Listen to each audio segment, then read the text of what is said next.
Hello everyone, myself Dr. Parth Goswami and today I am going to teach you about nephritic syndrome. Now before we proceed for this lecture, it's advisable to see my previous lecture of pathogenesis of glomerular injury so that you can easily understand this particular topic, right? Because the pathogenesis, overall pathogenesis will remain same. So you can check the playlist of the kidney and you can see my lecture on pathogenesis of glomerular injury. So let's begin with nephritic syndrome. So name itself suggests the nephritic means it's a inflammatory condition of glomerulus, right? In the nephritic syndrome today we are going to discuss in the detail about the post-streptococcal glomerulonephritis, right? All right. So what do you mean by nephritic syndrome? What is the definition? So friends, basically whenever you have these five clinical presentation, it is known by the name nephritic syndrome. We will see each clinical presentation one by one. Because of capillary, glomerular capillary or endothelial damage, there is a hematuria, right? Because of vessel damage, there is a presence of red blood cell and the hemoglobin in the urine. So if you do the urine routine microscopic examination, the red blood cell can be observed in the urine. And as the time proceed, this red blood cell can form a red blood cell cast. So in the urine, RBC cast also can be seen. The cast means precipitated protein in the convoluted tubule of kidney, right? In the kidney tubules, if the proteins are precipitate, they will form the cast. It is a cylindrical shape. They will take the shape of tubules. And if here there is a presence of hematuria, so there is a presence of red blood cell in this particular cast, which is known by the name RBC cast. So this is the RBC cast, right? So it can be seen. Here there is, because of kidney involvement, hypertension is also present. And because this particular disease involves the damage to the kidney, there is a glomerulonephritis, so there will be some form of damage to the kidney. So you can easily understand that kidney cannot do its normal function, so it cannot eliminate the waste product. So the waste product in the blood can be increased because of kidney dysfunction. So urea and create, such waste product can be increased in the blood, which is known by the name azotemia. And eventually if the disease glomerulonephritis is not treated, then patient can present with reduced GFR and it will reflect as a less urine output, less than 600 ml in a 24 hour, which is known by the name oliguria. And because of sodium and water retention, there is a presence of edema and there is also mild proteinuria because the capillary damage. As the capillary is damaged, the protein from the blood can leak into the urine, right? So this is the clinical presentation of nephritic syndrome. Again I am telling, there is a presence of hematuria, there is a presence of red blood cell in urine, there could be presence of RBC cast in the urine, patient will have hypertension, azotemia, oliguria, mild proteinuria and the edema. So these are the group of symptom clinical feature which will reflect as a nephritic syndrome. So, what could be the probable etiology or the causes of acute nephritic syndrome? Why it developed? So, friends, the nephritic syndrome could be primary or it could be secondary. Primary means there is no other systemic disease, right? The kidney involvement is primarily. The classical example of primary glomerulonephritis is post-streptococcal glomerulonephritis, which we are going to discuss in the detail. And some non-streptococcal bacteria also can present as a acute glomerulonephritis, right? Second etiology is rapidly progressive glomerulonephritis. Third one is membranoproliferative GN. Then focal diffuse proliferative nephritis and IgA nephropathy. These five are the primary glomerulonephritis. We will see each glomerulonephritis in the detail in my subsequent lecture. Okay. Now what could be the probable systemic disease that can lead to development of nephritic syndrome? Here the kidney involvement is secondary. Remember friends, here the kidney involvement is secondarily, right? Because of some systemic disease, kidney involvement is there. So such systemic disease could be systemic lupus erythematosus, right, in which the antibody is formed against our own DNA. polyarthritis nodosa, vaginal granulomatosis, Hanoscalin purpura, and the cryoglobulinemia like that of vasculitis. So this is the etiology of acute nephritic syndrome. All right. Now, today we are going to discuss in the detail about the post-streptococcal glomerulonephritis, which is also known by the name post-infectious glomerulonephritis. So friends, the name itself suggests in this particular disease, right, the glomerulonephritis develop after the streptococcus infection. It commonly affects the age group of 6 to 10 year children, and it's very common in the developing country like that of India, right? And this particular glomerulonephritis occur following the infection of streptococcus, particularly nephrogenic strain of streptococcus type 12, 4 and 1. So following this glomerulonephritis can develop. All right. So if we talk regarding the etiopathogenesis of this particular glomerulonephritis, then it will begin with streptococcal infection, particularly group A beta hemolytic streptococcus type 14, 2 and 1, right, as we have discussed. So initially the patient will have streptococcal infection of pharynx or skin. If the infection involves the pharynx, it is known by the name pharyngitis. If it involves skin, then it is impetigo or pyoderma, right? So following this infection, after latent period of 1 to 4 week, the patient will develop antibody against streptococcus, and this particular form antibody will bind with streptococcus. They will form the immune complex, right? And this particular form immune complex in the blood can trap in the glomerulus, and it can deposited in the glomerulus from the blood. So ultimately there will be immune complex deposition in the glomerulus, and so the patient will develop glomerulonephritis. We know very well that whenever there is an immune complex deposition in the glomerulus, we have discussed it in the pathogenesis of glomerular injury of my previous lecture, right? Whenever immune complex is deposit, it will activate complement and it will activate leukocyte.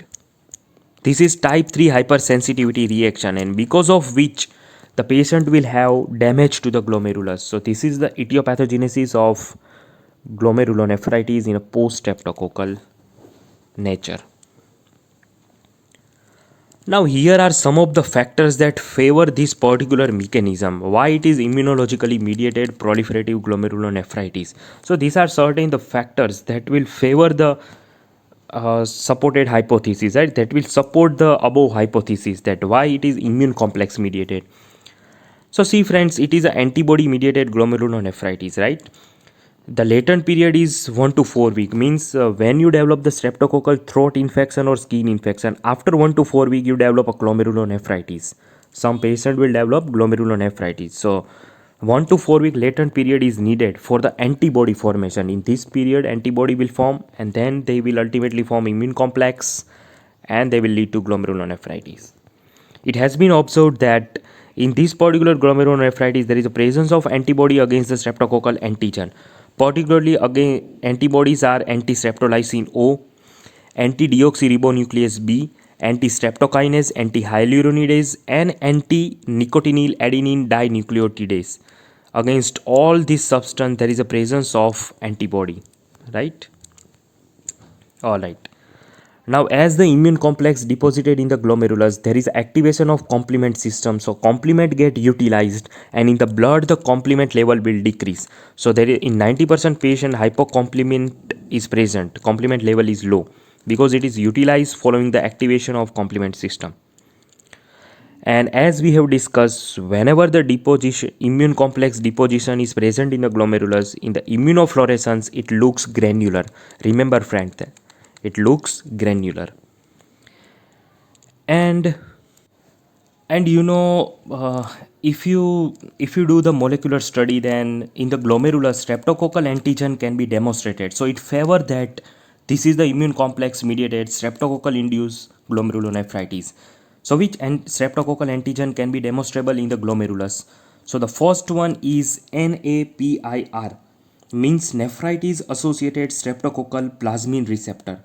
The second antigen that is observed in glomerulus is SPEB, SPEC-B. means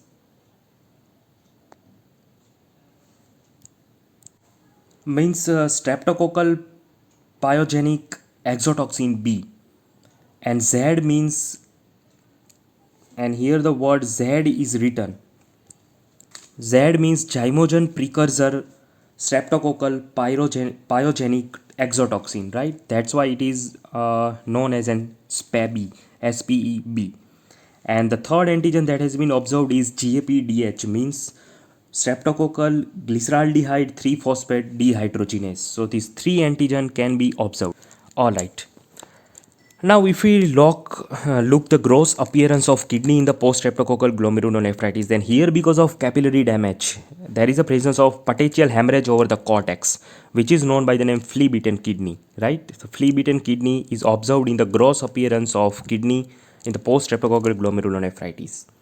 And obviously, kidney is enlarged in the size because it is proliferative glomerulonephritis. All right. Now we will see the light microscopic appearance of post-streptococcal glomerulonephritis. Let's see the detailed morphology of PSGN. So whenever you are writing morphology of any nephrotic or nephritic syndrome, you have to write down the light microscopic appearance, immunofluorescence microscopic appearance, and electron microscopic appearance, right? We will see each one by one. So in the light microscopy, obviously, it is a proliferative glomerulonephritis. We have discussed in my previous lecture that it is a proliferative glomerulonephritis and the involvement is diffuse. What do you mean by diffuse involvement? Means the all glomerulus of kidney is involved. More than 90% glomerulus of kidney is involved. And it is a proliferative glomerulonephritis. So, in the proliferative glomerulonephritis, we know very well that in my previous lecture I have discussed that in the proliferative glomerulonephritis there is a proliferation of all type of cell which include mesangial cell, endothelial cell, and epithelial cell proliferation. And as it is acute infection, there is a presence of leukocyte as well in the glomerulus, right? So that's why it is known by the name proliferative glomerulonephritis. It is an acute diffuse proliferative glomerulonephritis. Rarely crescent can form, which is a very poor sign. We will discuss the crescent in the detail in the RPGN lecture. If you observe the tubules in the kidney, then in the light microscopy tubules will show RBC cast, right, because of hematuria. And sometimes acute tubular necrosis also can be observed. There is a necrosis of tubular epithelial cell. In the interstitium, there is a presence of inflammation and edema. Alright, so this is the light microscopic appearance in which you can observe proliferated mesangial cell. These are the mesangial cell. Proliferated endothelial cell. These are the endothelial cells. And proliferated epithelial cell also can be seen, which is not demonstrated in this diagram. And the glomerulus is hypercellular. There is a presence of, as it is acute infection, there is a presence of acute inflammatory cell, particularly neutrophil. These are the neutrophil. You can see a tri-lobe structure, right? Neutrophil is having 3 to 5 lobes. So these are the neutrophils. So this is the light microscopic appearance of PSGN. Hypercellular glomerulus, proliferated endothelial and mesangial cell and epithelial cells, and there is a leukocytic infiltrate, acute inflammatory cell infiltrate. All right. Now, what is the immunofluorescence microscopy? Light microscopy appearance is over. Now, how it will look in the immunofluorescence? So, in the immunofluorescence, we can observe the deposited immunoglobulin and complement system. We know very well that here immune complex deposited in the glomerulus and the complement system is activated. So, you can demonstrate immunoglobulin GM and the complement C3 deposit in the mesangium or in the GBM.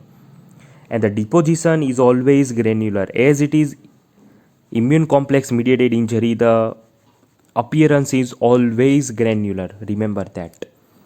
Alright.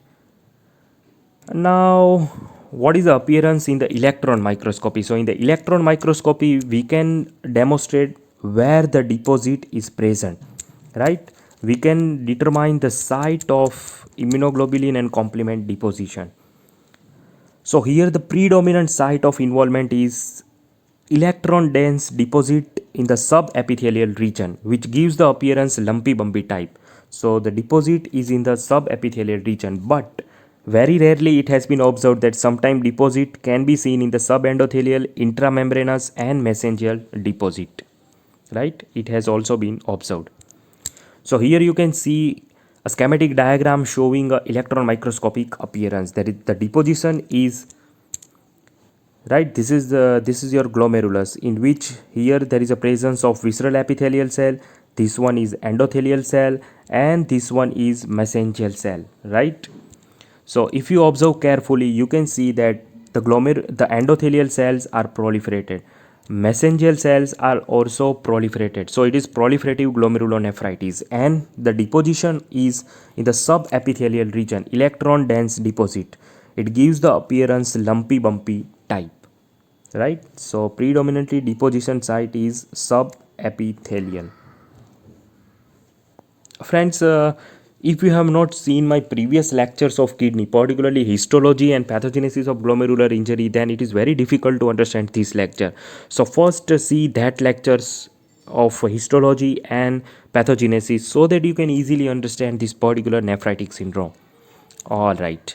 So here you can see a granular appearance. Whenever immune complex deposited in the glomerulus, in the immunofluorescence microscopy, the deposition of immunoglobulin and complement is granular. You can see a granular appearance. All right. What could be the clinical features? So as we have discussed, it is a nephritic syndrome. So the patient will have hypertension, hematuria, azotemia, oliguria, and the edema, right? The presentation is of nephritic syndrome. But here the particular history present is the patient will complain of